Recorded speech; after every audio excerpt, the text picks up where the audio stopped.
Saya mau menyampaikan pesan Tuhan, bagaimana supaya saudara diberkati, dalam arti hidupmu berkenan, pasti saudara jadi fokusnya Tuhan. Ya, oke.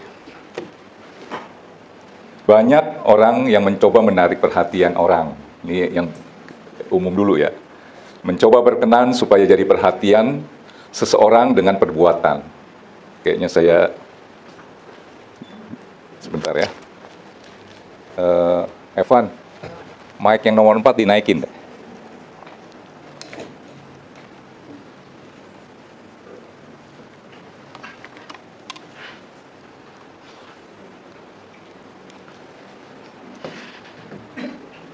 Mencoba hidup berkenan dinaikin, naikin. Mencoba berkenan dengan melakukan ini dan itu. Tampil dengan aksesoris ini dan itu supaya keren, jadi perhatian umum. Umumnya gitu ya. Kalau saudara mau melayani Tuhan, kan pakai bajunya yang agak sedikit bagus, sepatunya yang keren, supaya dapat perhatian daripada saudara ya. Nah, apakah Tuhan juga seperti itu? Nah, saudara, ternyata yang Tuhan perhatikan itu apa? Tuhan bukan memperhatikan kebutuhan, keinginan, serta perbuatan tindakan kita, serta pencapaian. Oh, akhirnya mendapat sesuatu, ya. Nah, tema khotbah saya adalah Tuhan melihat hati. Ini part kedua. Artinya, apapun yang kau perbuat, Tuhan tidak melihat hasil dari apa yang kau perbuat atau pencapaian, tetapi Tuhan melihat motivasi. Alasan saudara mau melakukan ini dan itu. Tangkap ini ya, oke. Nah, jadi kalau kita mau mendapat perhatian daripada Tuhan, kita harus punya hati yang berkenan. Hati yang seperti apa yang membuat Tuhan itu jadi fokus kepada saudara. Sehingga Tuhan mengabulkan permohonan doa kita. Keluarkan 1 Yohanes 3 ayat 22. 1 Yohanes 3 ayat 22, firman-Nya berkata begini. Dan apa saja yang kita minta, kita akan memperoleh daripadanya. Karena apa? Karena kita menuruti segala perintah-Nya dan berbuat apa yang berkenan kepadanya. Kalau saudara baca firman ini, seolah-olah Tuhan jadi fokus kepada kita, fokus kepada doa permohonan kita adalah kita menuruti segala perintah-Nya. Tadi di awal saya katakan, Tuhan tidak melihat apa yang sedang kau perbuat. Tidak melihat pencapaiannya. Akhirnya dengan perbuatanmu itu terjadilah satu goal atau satu pencapaian. Yang Tuhan lihat adalah motivasi daripada saudara mau melakukan ini dan itu. Dan motivasi itu adanya di hati. Makanya Tuhan selalu melihat hati. Walaupun saudara kayak saya sebagai pengkhotbah, mungkin khotbah saya keren, bagus.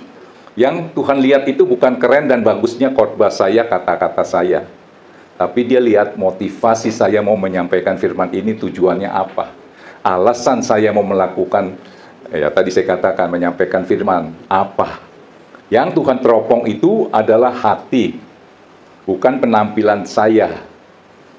Ya, saya berusaha ketika saya tampil menyampaikan firman Tuhan, pakai jas yang bagus, pakai baju rapi, rambut sedikit dikasih gel, supaya ketika menyampaikan firman itu sedikit pede.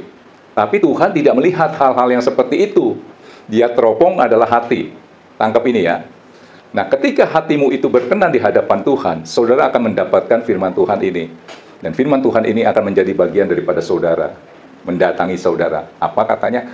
Apa saja yang kita minta, kita memperoleh daripadanya karena kita menuruti segala perintah-Nya dan berbuat apa yang berkenan kepadanya. Tidak semua orang yang melakukan perintah-Nya itu dia pakai hati. Gampangnya, tidak semua orang yang melayani Tuhan itu cinta Tuhan. Saudara percaya nggak sama saya? Ya, oke. Jadi yang Tuhan lihat adalah, yang Tuhan teropong adalah hati. Karena kalau kita melakukan sesuatu tidak berdasarkan hati, pasti saudara melakukannya itu melelahkan. Betul nggak? Saya kemarin udah kasih satu gambaran. Kalau saudara berkunjung ke pacar saudara yang jauhnya minta ampun. Saudara tinggal di Alam Sutra misalnya, di daerah Tangerang. pacar saudara tinggalnya di Pulau Gadung, saudara bisa nyampe di Pulau Gadung, ya. Itu yang menggerakkan orang itu bisa sampai ke Pulau Gadung itu apanya? Hati. Tangkap ini ya. Jadi pacarnya itu bisa tergetar hatinya melihat pengorbananmu itu. Sebenarnya yang diteropong harusnya hati, bukan hasil. Hujan-hujan badai nyampe juga lu ke rumah pacar yang tinggalnya yang jauh di Pulau Gadung yang saya cerita seperti itu ya. Nah, tadi saya katakan selalu Tuhan melihat hati. Coba keluarkan 1 Samuel 16 ayat 7. Ini adalah satu pemilihan raja, pengganti dari Raja Saul. Tuhan suruh Samuel ke rumah Isai, suruh cari anak-anaknya untuk jadi raja. Nah, secara manusia, Nabi Samuel dia mencari apa? Orang yang keren-keren, yang tinggi, yang besar, yang cakep, yang ganteng, begitu kan? Gak dapat tuh. Ada anak yang bungsu bernama Daud, tapi tidak jadi pilihan daripada orang tua daripada Daud. Makanya di hari pemilihan itu Daud disuruh ngangon domba. Karena menurut dia, si bapaknya Daud, harusnya yang dipilih pasti nanti yang keren-keren nih. Ya, kakak-kakaknya yang tinggi besar, yang keren dah, yang cakep, yang ganteng. Dan apa kata firman? Setelah diteropong satu-satu, nggak dapet. Nah, keluarlah ayat ini. 1 Samuel 16 ayat 7, tetapi berfirmanlah Tuhan kepada Samuel, janganlah pandang parasnya atau perawakannya yang tinggi, sebab aku telah menolaknya, bukan yang dilihat manusia, yang dilihat Allah. Manusia melihat apa yang di depan mata, tetapi Tuhan melihat hati. Sudah tangkap? Apa yang menjadi fokusnya Tuhan? Bukan pencapaian saudara. Keren lu, pagi-pagi doa pagi terus, nggak pernah absen. Saudara datang beribadah nggak pernah absen 1 minggu. Full 52 kali ibadah. Bukan itu yang Tuhan lihat. Tetapi alasanmu mau datang beribadah. Ya, oke? Jadi sekali lagi saya mau katakan Tuhan tidak melihat pencapaian atau hasil, tetapi Tuhan melihat hati atau motivasi kita, alasan kita mau melakukan itu. Nah, sekarang kita masuk poin per poin. Hati yang seperti apa yang membuat Tuhan itu bergetar ketika dia meneropong hatimu, Tuhan itu sampai, ya tadi saya katakan hatinya bergetar, sehingga hidupmu jadi berkenan di hadapan Tuhan. Dia lihat hati. Tangkap ini ya. Nah, saya mencatatnya adalah poin pertama, hati yang tulus dan bersih. Berdasarkan Mazmur 73 ayat 1. Beberapa minggu yang lalu saya sering katakan, sering nggak saudara mendapatkan hal-hal yang kebetulan? Ya, saya sering katakan, pengen makan bakso, 1 menit kemudian tukang bakso lewat. Ada satu artikel berkata, kenapa hal itu sering terjadi? Karena saudara ada di zona ikhlas. Hatimu selalu ikhlas dan tulus dalam melakukan apapun, maka saudara akan menemukan, menghadapi hal-hal yang kelihatannya kebetulan. Tangkap ini ya, itu berkat yang artikel bukan rohani katakan seperti itu ya. Saudara baca ini. Nah, mungkin saudara berkata, Tuhan itu baik bagi orang yang banyak doa, rajin ibadah, rajin pelayanan. Pelayanan dia berdampak, memberi hal yang positif, membangun iman seseorang. Saudara mungkin berkata, oh itu kali ya yang Tuhan lihat. Dan Tuhan akan baik sama orang yang mendapatkan hasil seperti itu. Saudara lihat, ternyata Tuhan itu baik bagi apa? Bagi siapa? Sesungguhnya Allah itu baik bagi mereka yang tulus hatinya. Dia tidak lihat pencapaiannya, tapi alasan saudara mau melakukan itu dengan hati yang tulus. Dan bagi mereka yang bersih hatinya. Tangkap ini. Hatimu tulus, engkau akan sering mengalami hal-hal yang kelihatannya kebetulan, tetapi sesungguhnya itu rancangan Tuhan. Tangkap ya. Sehingga saudara, saya sering sih, aduh Tuhan, saya kepengen dah nih, dapat ini, nanti saya dapat ini, saya akan lakukan ini untuk Tuhan. Padahal saya belum melakukan nih, cuman kepingin aja. Seandainya nanti dapat ini, saya mau lakukan ini dan itu.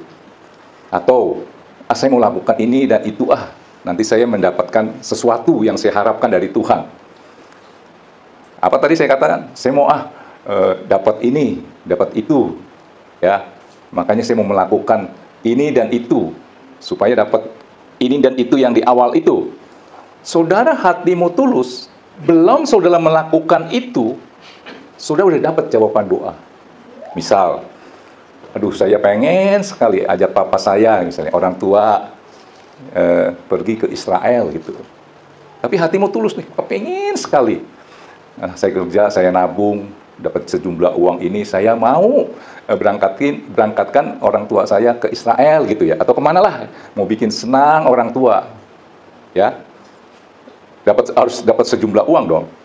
Pengen dah. Saya mau katakan, belum saudara lakukan itu, belum saudara berangkatkan orang tuamu ke Israel, belum ada action, ketika hatimu tulus, berkat udah turun. Saudara pernah nggak ngadepin hal-hal seperti itu? Saya sering tuh, baru rancang doang, belum lakukan, Tuhan udah kasih tuh. Ya, tangkap ini. Nah, saudara, tadi saya katakan, kalau hatimu tulus, maka engkau akan mendapatkan hal-hal yang kelihatannya kebetulan. Kebetulan itu saya mencatatnya adalah jawaban doa-doa yang tak terucap di dalam hatimu. Saya yakin ketika yang tadi saya katakan, aduh, kok tiba-tiba saya jadi kangen sama tukang bakso gitu ya. Saya yakin dia nggak berdoa dalam nama Tuhan Yesus, tukang bakso lewat. Saya yakin nggak. Betul nggak? Tiba-tiba tukang bakso lewat. Jadi kebetulan-kebetulan yang akan saudara dapat, dan kebetulan itu adalah jawaban doa yang tak terucap. Istilahnya, nggak sangka-sangka.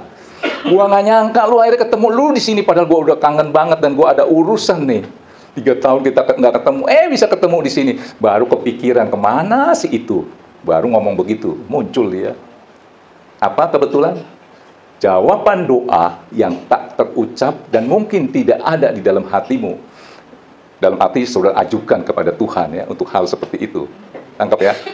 Coba keluarkan dulu Matius 6 ayat 8. Sehingga ketika hatimu tidak tulus dalam berdoa, doanya ngotot diulang-ulang. Siapa di sini doanya berulang-ulang sampai Tuhan pusing? Dan tadi saya katakan, Tuhan tidak melihat perbuatan atau tindakan, ucapanmu, tapi dia lihat hati. Janganlah kamu seperti mereka, karena Bapakmu mengetahui apa yang kamu perlukan sebelum kamu meminta kepadanya. Tangkap ini ya. Terus apa tadi firman-Nya berkata, Tuhan itu baik bagi orang yang tulus hatinya, bagi orang yang bersih hatinya. Apa arti bersih hatinya? Tidak ada muslihat. Banyak dong orang kelihatannya berbuat baik, tapi di balik itu ada muslihat. Ada udang di balik batu, ya, ada maksud. Nah, itu hatinya nggak bersih tuh. Saudara nangkep ini ya. Tidak berprasangka buruk terhadap sesuatu, tidak curigaan. Pasti orang itu jauh daripada menghakimi. Siapa di sini pernah curiga sama Tuhan ketika mendapat masalah ini? Seolah-olah Tuhan sedang menghukum saya. Ya, ada seperti itu? Itu berarti hatimu nggak bersih. Ya, hati bersih adalah hati yang tidak berprasangka buruk terhadap sesuatu, tidak curigaan ya. Kedua adalah hati yang berkenan ya di hadapan Tuhan adalah hati yang suci, murni. Nah, saya mau bahas ini ya. Keluarkan Matius 5 ayat 8. Jadi Tuhan melihat hati yang apa? Hati yang tulus, hati yang bersih, dan hati yang murni, suci. Ya. Firman-Nya berkata, berbahagialah orang yang suci hatinya karena mereka akan melihat Allah. Akan melihat Allah berarti Tuhan berkenan ditemui. Ditemui oleh orang seperti apa? Yang hatinya suci, kudus. Apa itu kudus? Coba saya tangkapnya apa? Dikuduskanlah. Kudus itu artinya dikhususkan. Bahasa gampangnya, artinya di dalam hati tidak ada hal yang lebih menarik dan kita banggakan daripada Tuhan. Bisa nggak saudara punya seperti ini?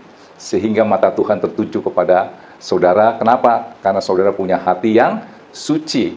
Maka Tuhan berkenan ditemui. Firman ini akan terjadi di dalam kehidupan saudara. Saudara mungkin memandang firman ini berkata, berbahagialah orang yang suci hatinya karena mereka akan melihat Allah. Oh, saya tuh kalau nonton film maunya nonton karton aja tuh. Kalau film-film yang rada-rada bau-bau porno, aduh saya langsung matiin tuh. Waduh, betapa sucinya hatimu. Apa seperti itu? Tidak. Tangkap ini. Ya. Tadi saya katakan apa itu kudus? Dikuduskanlah. Kudus itu dikhususkan. Nah, tadi saya katakan bahasa gampangnya, di dalam hati tidak ada hal-hal yang lebih menarik daripada Tuhan. Tidak ada yang lebih kita banggakan daripada Tuhan. Kan banyak orang yang lebih bangga daripada berkat Tuhan, daripada Sang Pemberi berkat. Betul nggak? Ya, so lebih bangga itu ya. Murni, suci, artinya benar-benar nggak ada campuran. Saudara bisa jawab pertanyaan saya, apa sih artinya madu murni? Apa? Emas murni, apa sih artinya? Nggak ada campurannya. Jadi hati yang bersih nggak ada campuran. Tuhan iya, dunia juga iya. Nggak bisa seperti itu. Tangkap ini. Maka saudara akan diperkenankan Tuhan untuk memandang wajahnya. Sehingga firman Tuhan ini akan terjadi kepada saudara, saudara akan disebut berbahagialah. Kenapa berbahagia? Bisa memandang Tuhan wajah dengan wajah. Loh kok bisa gitu? Iya karena hati saya suci, murni, bersih. Maksudnya bagaimana? Nggak ada yang lain di dalam hati saya. Cuman Tuhan yang jadi kebanggaan saya. Siapa masih bangga dengan berkat Tuhan? Ya, oke, itu ya. Karena kebanggaan kita kalau bukan Tuhan, itu bisa menjadi berhala. Percaya sama saya, saudara? Apa yang saudara banggakan? Pelayanan bisa nggak jadi berhala? Bisa. Apalagi berkat Tuhan. Mobil barumu bisa nggak jadi berhala? Bisa. Ya betul nggak? Ya. Berarti nggak boleh ada yang lain di dalam hatimu. Hanya Tuhan. Mobil, pelayanan diberkati, rumah bagus, pekerjaan yang naik terus, itu hanya akibat. Kesampingkan, jangan itu jadi utama. Banyak orang itu akhirnya jadi utama, Tuhan yang jadi nomor 2. Berarti hatimu tidak murni, kecampur sama berkat-berkat Tuhan tuh. Berkat-berkat recehnya Tuhan. Jadi kotor gak? Ya, tadi saya katakan, madu murni itu artinya apa sih? Nggak dicampur sama, siapa yang ahli madu di sini? Apa artinya madu murni? 100% benar madu, tapi banyak yang dicampur-campur ya. Betul nggak sih? Sehingga kita mau makan madu aja bingung, ini murni apa enggak? Asli apa enggak? Kurang lebih seperti itu ya.